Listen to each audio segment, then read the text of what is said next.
खुलताकळी खुलेना या मालिकेत विक्रांतची आजी मधुकाकांना सांगते की ज्यावेळी मोनिकाने बाळाला जन्म दिला आणि त्यानंतर ती कोमात गेली तेव्हा मी मनाने पूर्णतः हादरले आणि घाबरून काय करावे हे सुचत नव्हते, पण कुटुंबियांचा मोठा आधार असल्याचं ती पुढे बोलते।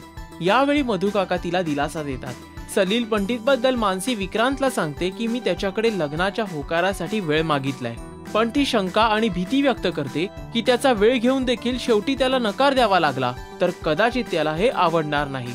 पण विक्रांत मानसीला समजावतो की जर तू त्याच्याकडे वेळ मागितलाय तर तुला होकार किंवा नकार कळवावाच लागणार आहे, त्यासाठी स्वतःला दोष देण्याची मुळीच आवश्यकता नाही।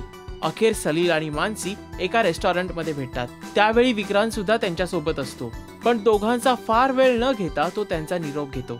मानसीचे आजी आजोबा मानसीच्या लग्नाबद्दल चिंतित असतात, कारण मानसी लग्नाबद्दल काहीच बोलण्यास तयार नसते।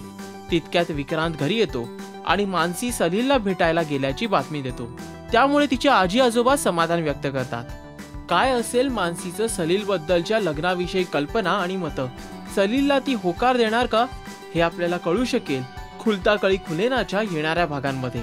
मराठी मालिकांच्या लेटेस्ट अपडेटसाठी पाहत रहा राजश्री मराठी। नमस्कार, मी Amruta Subhash. Please subscribe to Rajshri Marathi.